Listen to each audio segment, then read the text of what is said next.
নমস্কাৰ সকলোকে। কেইদিনমান পিছতে আমাৰ যি নতুন SI ৰিক্ৰুটমেণ্ট ওলাইছে তাৰ ৰিটেন এক্সাম হ'ব। আপোনালোকে গম পাইছেই যোৱা 3 তাৰিখৰ পৰা কনষ্টেবলৰ ফিজিকেল ষ্টাৰ্ট হৈছে। গতিকে এই সমস্ত প্ৰচেছখিনি খতম হোৱাৰ পিছতেই আমাৰ SI ৰিটেন এক্সাম হ'ব। তাৰপিছত অতি কম সময়ৰ ভিতৰতে ফিজিকেলখিনি হৈ যাব, বাকী ইণ্টাৰভিউ হৈ যাব। গতিকে আপোনালোকে ধুনীয়াকৈ প্ৰিপাৰেশ্যন কৰি থাকক। গতিকে লাষ্ট মোমেণ্টৰ প্ৰিপাৰেশ্যন হিচাপে আপোনালোকে কেনেকুৱা ধৰণৰ প্ৰিপাৰেশ্যন কৰিলে সুবিধা হ'ব তাৰ বিষয়ে আমি কিছু আভাস দিবলৈ চেষ্টা কৰিম আজি। আমাৰ লগত আছে মানস, আছে এয়া লগত আছে আসিফ, আৰু এইফালে পদুম আছে, অলপ পিছত আহিব, কিবা এটা বিজি হৈ আছে অলপ। গতিকে প্ৰথমতে মানসে ক'ব। আপোনাৰ SI এক্সামত 100 মাৰ্কৰ কুৱেশ্যন পেপাৰ হ'ব। তাতে আপোনালোকৰ নিগেটিভ মাৰ্কিঙো থাকে। সেইকাৰণে আপোনালোকে যিখিনি কুৱেশ্যন এনচাৰ এটেম্প কৰে সেইখিনি আপোনালোকে বহুত ভাবি চিন্তি কৰিব, যে গোটেইখিনি এটেম্প কৰিব নাচাব। আপোনালোকৰ যিখিনি একদম কনফিডেণ্ট যে এইটো হয়েই সেইখিনি ফাৰ্ষ্ট এটেম্প কৰি ল'ব। কাৰণ নিগেটিভ মাৰ্কিঙৰ কাৰণে এনেকুৱা হয় যে আপুনি 100টা কৰিলে, কিন্তু আপোনাৰ যদি 30টা নিগেটিভো যায় তো আপোনালোকৰ বহুত মাৰ্ক নিগেটিভত গুচি যায়। সেইকাৰণে যিখিনি কৰে আপোনালোকে ভালকৈ কৰিব, প্লাছ যিখিনি একদম ভালকৈ জানে সেইখিনিয়ে কৰিব।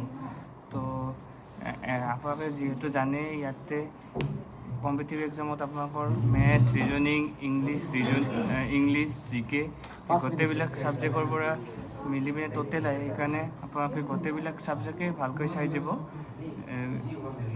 আৰু মই কেইখনমান আপোনালোকক বুক লিষ্টৰ বিষয়ে ক'ব বিচাৰোঁ। আৰু সেই বুক লিষ্ট কেইখন আপোনালোকে পাৰে যদি অলপমান গ' থ্ৰু কৰিব। আৰু ইয়াৰ উপৰিও আজিকালি অনলাইন বহুত চ'ৰ্চ আছে, সেইবিলাকৰ পৰাও আপোনালোকে প্ৰিপাৰেশ্যন কৰিব পাৰে, ইউটিউবৰো হেল্প ল'ব পাৰে। তথাপিও কেইখনমান মই বুকৰ নাম কওঁ। ইংলিছৰ কাৰণে আপোনালোকে objective general English by SP Bakshi আপোনালোকে চাব পাৰে। ৰিজনিঙৰ কাৰণে modern approach to verbal and non verbal reasoning by RS Agarwal. মেথামেটিক্সৰ কাৰণে fast track objective arithmetic by Rajesh Verma. আৰু জেনেৰেল ষ্টাডিৰ কাৰণে আপোনালোকে অভাৰঅল যিখিনি ইণ্ডিয়ান হয়, হিষ্ট্ৰী, ইকনমি, সেইবিলাকৰ কাৰণে আপোনালোকে লুচেনখন চাব পাৰে। আপোনাৰ অবজেক্টিভ লুচেনখন নহয়, যোনখন আপোনালোকৰ য়েল্ল' কালাৰৰ বুকখন হয়, সেইখন আপোনালোকে চাব পাৰে। আৰু আপোনালোকৰ আছাম ৰিলেটেড যিখিনি আছে সেইখিনিৰ কাৰণে আপোনালোকে আছামীয়া বুকখন চালে যথেষ্ট। ইয়াৰ উপৰিও কাৰেণ্ট এফেয়াৰ্ছ বহুত ইম্পৰ্টেণ্ট। আজিকালি জেনেৰেলি এক্সামবিলাকত কাৰেণ্ট এফেয়াৰ্ছৰ ওপৰত বহুতখিনি কুৱেশ্যন আহে। তো আপোনালোকে কাৰেণ্ট এফেয়াৰ্ছখিনি ভালকৈ প্ৰিপেৰেশ্যন কৰিব। অন্ততঃ 1 ইয়াৰৰ কাৰেণ্ট এফেয়াৰ্ছ ভালকৈ চাব। আৰু কাৰেণ্ট এফেয়াৰ্ছৰ কাৰণে আপোনালোকে এক্সামৰ আগলৈ ৰখি নাথাকিব, ডেইলি বেচিছ কাৰেণ্ট এফেয়াৰ্ছ চাই যাব। আৰু কাৰেণ্ট এফেয়াৰ্ছৰ কাৰণে আপোনালোকে ইউটিউব, নিউজ পেপাৰ এইবিলাকৰ পৰা চাব পাৰে।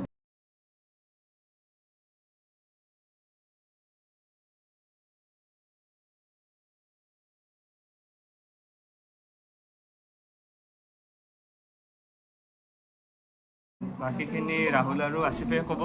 বাকী আপোনালোকৰ আজি যি ভিডিঅ'টো কৰিছোঁ অলপ খেলি মেলি হৈছে, বেয়া নাপাব। কাৰণ আমাৰ এইকেইদিন একদমেই সময় নাই, যিহেতু আমাৰ POPৰ সময় ওচৰ চাপি আহিছে। একদম মানে বিজি শ্বেডিউল, ফায়াৰিং চলি আছে। ফায়াৰিঙৰ পৰা বাহিৰে ইনডোৰ ক্লাছ আহিছোঁ, এতিয়া বাহিৰে যাবও লাগিব।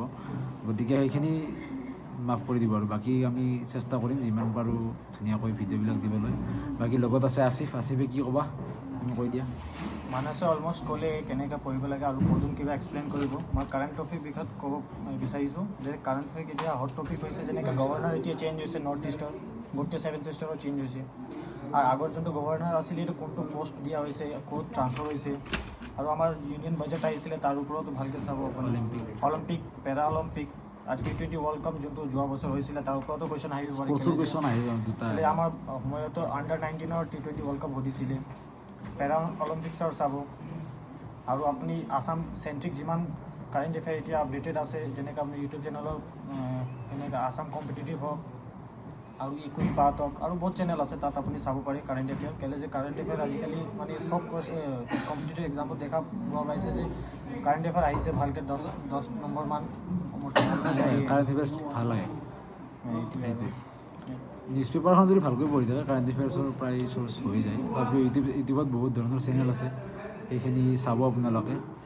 বাকী মানুহে কিবা এটা কথা ক'ব। মই লগতে আৰু এটা কথা কওঁ আপোনালোকে ফিজিকেলো ৰিটেনৰ পঢ়াৰ উপৰিও ফিজিকেলটো অকণমান প্ৰেক্টিছ কৰি থাকিব, কাৰণ ৰিটেন এক্সাম দিয়াৰ এমাহ বা ডেৰমাহ পিছতে ৰিটেনৰ ৰিজাল্ট ওলাই যাব, আৰু তাৰপিছতে আপোনালোকে ৰিটেনৰ ৰিজাল্টৰ পিছত ফিজিকেলৰ কাৰণে বেছি দিন টাইম নাপাব, বৰ বেছি 15-20 দিন টাইম পাব। ফিজিকেল ভাল থাকিলে আকৌ চিলেকশ্যনৰ পাছত ইয়াতো ফিজিকেল হ'ব, তাত আপোনাৰ সহায় পাব আৰু সেইকাৰণে এতিয়াৰ পৰা ফিজিকেলটো আপোনাৰ তৎক্ষণাতে ইম্প্ৰুভ কৰিব পৰা নাযায়। সেইকাৰণে আপোনালোকে এতিয়াৰ পৰাই ফিজিকেলটো লাহে লাহে ইম্প্ৰুভ কৰি যাওক।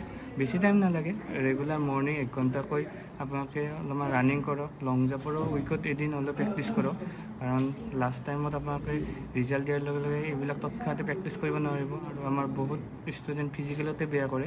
তো সেইকাৰণে ফিজিকেলখিনি ভালকৈ এতিয়াৰ পৰা মানে অলপ প্ৰেক্টিছ কৰক, যাতে ৰিটেনৰ ৰিজাল্ট দিয়াৰ পিছত আপোনালোকে ফুল ছুইঙত প্ৰেক্টিছ কৰিব পাৰে। সেইটোৱে। বাকী আপোনালোকক এটা কথা কৈ দিওঁ, যে মানে এতিয়া যিহেতু সময় কম, গতিকে আপোনালোকে প্ৰিপাৰেশ্যনটো স্মাৰ্ট প্ৰিপাৰেশ্যন কৰক। মানে আপোনালোকে এনালাইজ কৰক প্ৰিভিয়াছ ইয়াৰ পেপাৰবিলাক, যে কোনটো টপিকৰ পৰা কিমান কুৱেশ্যন আহিছে। ধৰি লওক আছাম আৰ্ট এণ্ড কালচাৰ, স্পৰ্টছৰ কিমানটা আহিছে, হিষ্ট্ৰীৰ কিমানটা আহিছে, সেইবিলাক এনালাইজ কৰি মানে যিবিলাক টপিকৰ পৰা বেছিকৈ কুৱেশ্যন আছে সেইবিলাক টপিক অলপ ভালকৈ পঢ়ক। বাকী মেথছবিলাক ভালকৈ কাৰ্টুন কেৰেক্টাৰ চাই লওঁ, মানে কেনেকুৱা কুৱেশ্যন আহি ধৰিব নোৱাৰি। বাকী মেথছৰ টাইম এণ্ড ডিষ্টেঞ্চ, তাৰপিছত ট্ৰেইন ৰিলেটেড প্ৰব্লেম, এই চিটিং এৰেঞ্জমেণ্ট, ৰিজনিঙৰ এইবিলাক সঘনাই আহি থকা দেখা যায়। ব্লাড ৰিলেশ্যন আহিব এটা, তাৰপাছত আৰু চিম্প্লিফিকেশ্যন আহিব 2-3টা, কৰিব পাৰিব, কিন্তু যিমান কম সময়ত পাৰে সেইটোৱে কথা। সেইটোৱে। নমস্কাৰ, মই বুক লিষ্ট তেনেকৈ ৰেকমেণ্ড নকৰোঁ। আগৰ ভিডিঅ'কেইটাত কৰিছিলোঁৱে আৰু ইহঁতকেইটাই কৰিয়ে দিছে।